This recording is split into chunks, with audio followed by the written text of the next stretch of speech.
Kino-confirm na ngang hiwalay na sina Liza Soberano at Enrique Gil for more than 2 years already. Yes! October 2022 pa sila break na kinumpirma mismo ng aktres noong March 2023 sa isang unreleased interview sa kanya. Hindi ito napabalita noon may mga nakaraang taon, rather, dahil na rin sa request ng mga taong malapit sa dating magjowa.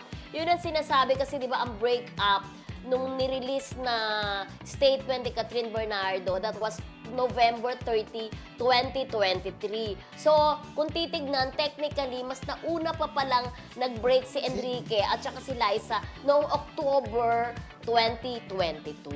Pero Tagal di na ba, pala. parang naguguluhan nga tayo dati mga Oo. friendship. Kung naalala nyo na parang kinonfirm dati ni Liza na rin, di ba? Oo. Sa interview niya na Oo. hiwalay na sila ni Enrique. Pero pagdating Hindi naman... nag-match eh. Oo, Oo. pagdating naman kay Enrique, sila pa rin daw at nagkikita pa sila, di ba? Yun yung interview ni Enrique, that was April 2023. Oo. Na sinabi niyang sila pa lang, busy lang daw si Liza, hindi Correct. lang daw sila nagkikita. Yung Pero- pala, wala Oo. na. Pero ang nangyari kasi, isa siguro sa dahilan, sa tingin ko yung pagpasok sa mundo ng showbiz ni Liza sa ibang bansa, yung sinubukan niya yung kanyang international career, na alam siguro nila na hindi naman sila na magkikita madalas dahil nga susubukan ni Liza yung kapalaran niya sa ibang bansa. Pwede rin diba? din natin alam, baka Pwedeng meron din ganon. mga decision si Liza na hindi nagustuhan ni Enrique, like yung pag-alis niya kay Papa O, yung pag-iba niya ng management, Yeah. yung pag-alis niya sa ABS, yung pag-pursue ng career niya sa Hollywood. Di rin Oo, natin isa sa alam mga eh. reasons kung ano Baka talaga. nagdi-discussion sila, why do you have to do that? Oh, Ganon. Dapat di mo ginawa yun Oo. ah. It's Ikaw. none of your business. I Sabi. want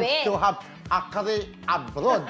So, So kung ano pakialaman kita, Sabi let's niya. call it quits. Oo, Ganon. sa hindi nakakasundo, di ba? Hanggang nag-away. Pero mahal pa rin kita, So, yun Liza. talaga? Kung mahal mo, kung naiintindihan mo, kung yung pangarap ko, suportahan mo. Ay! Or baka Sabi sa niya. mga nabanggit nyo pa, may mga personal na bagay Oo. din Pwede talaga rin. na pwedeng pinaghiwalayin Oo, nila. maybe no? one of the factors. So maraming correct. factor kung bakit Yeah. naghihiwalay ang magjowa. Hindi rin naman talaga namin alam. Ina-assume lang po Oo, namin na ganun na pwedeng maging ganon. Na normally, ganon naman din talaga ang magjowa, di ba? Correct. Pagka hindi na nagkakaintindihan in terms of their career path or in terms of their personal Personal life, choices, di ba? Nangyayari naman talaga yon. Pero So, kung- yung mga netizen na nagagalit na talagang siniship si Enrique sa iba o si Liza, 'di ba?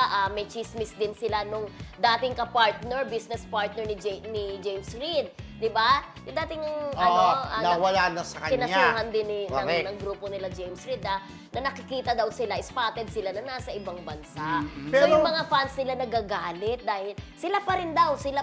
Eto na. Parang Katniel, di ba? Oo. Nagagalit dati mga Katniel. Pero ayaw nila maniwala na hiwalay na. Ayan, totoo na. Hiwalay na sa binalita ni Papa Ogie Diaz, di ba? Pero siyempre nakakalungkot na ang tagal-tagal na rin ng Lisken, di ba? Tapos napunta rin naman sa wala yung relasyon.